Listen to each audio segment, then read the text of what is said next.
नमस्कार, मैं हूं आपके साथ शिप्रा झा और आप देख रहे हैं न्यूज़ 18 बिहार झारखंड का डिजिटल प्लेटफॉर्म। भारत और पाकिस्तान के बीच तनावपूर्ण रिश्तों का इतिहास काफी लंबा है।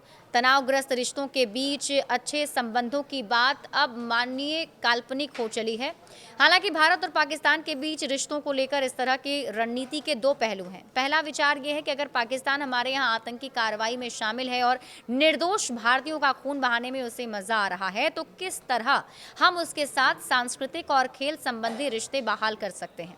एक तरफ पाकिस्तान खिलाड़ी और फिल्म कलाकार भारत के खिलाफ जहर उगलते रहे, तो किस आधार पर हम उनके साथ सामान्य संबंध बनाने की कोशिश करें। दूसरा पहलू यह है कि सामाजिक, सांस्कृतिक और खेलों के जरिए ही शुष्क रिश्तों को मधुर बनाया जा सकता है। हम अपना पड़ोसी तो नहीं बदल सकते, इसलिए हमें यह कोशिश हमेशा करनी होगी किसी तरह रिश्ते मधुर बन सके। पाकिस्तानी कलाकारों के इंस्टाग्राम अकाउंट्स पर भारत में लगाए गए प्रतिबंध को पहले हटाया गया और फिर तुरंत बाद पुनः उन प्रतिबंधों को लागू कर दिया गया। इसके साथ ही पाकिस्तानी हॉकी टीम को भारत में होने वाले किसी आयोजन के लिए मंजूरी देने की खबरें भी सामने आई हैं। जाहिर है कि इस तरह की बातों से देश की बहुसंख्य जनता इमोशनली हर्ट हुई है। या तो खुलकर सरकार को सामने आना चाहिए और ये कहना चाहिए कि पाकिस्तान से रिश्ते हम सुधारने के लिए हमें कुछ कदम उठाने हैं, क्योंकि जब बात इधर उधर से जनता के सामने आती है तो बातों का गलत मतलब निकालने से कोई रोक नहीं पाता।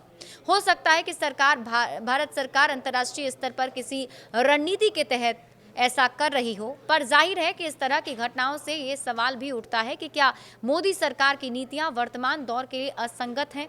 भारत और पाकिस्तान के बीच तनाव का एक प्रमुख कारण सीमा पार आतंकवाद रहा है। 22 अप्रैल 2025 को जम्मू कश्मीर के पहलगाम में हुए आतंकी हमले, जिसमें 26 लोग मारे गए, दोनों देशों के बीच तनाव को इतना ज़्यादा बढ़ा दिया कि युद्ध की नौबत आ गई। इस हमले की जिम्मेदारी लश्कर-ए-तैयबा की सहयोगी संगठन द TRF ने ली थी। भारत ने पाकिस्तान को सबक सिखाने के लिए ऑपरेशन सिंदूर शुरू करने के अलावा इंडस वाटर ट्रीटी को स्थगित कर दिया। भारत सरकार ने निर्देश जारी करके पाकिस्तानी नागरिकों को भारत छोड़ने का आदेश दिया। इतना ही नहीं, भारत सरकार ने पाकिस्तानी यूट्यूब चैनल्स और सोशल मीडिया अकाउंट्स पर प्रतिबंध भी लगा दिया था। ये इसलिए भी ज़रूरी हो गया था क्योंकि पाकिस्तानी कलाकार अपने सोशल मीडिया अकाउंट से लगातार भारत के खिलाफ जहर उगल रहे थे। पर घोर आश्चर्य तब हुआ जब बिना किसी सरकारी फैसले के 2 जुलाई 2025 को देखा गया कि कुछ पाकिस्तानी कलाकार जैसे मावरा हुसैन, यमुना जैदी और दानिश तैमूर के इंस्टाग्राम अकाउंट्स और कुछ यूट्यूब चैनल जैसे हम टीवी और ARY डिजिटल भारत में फिर से दिखाई देने लगे।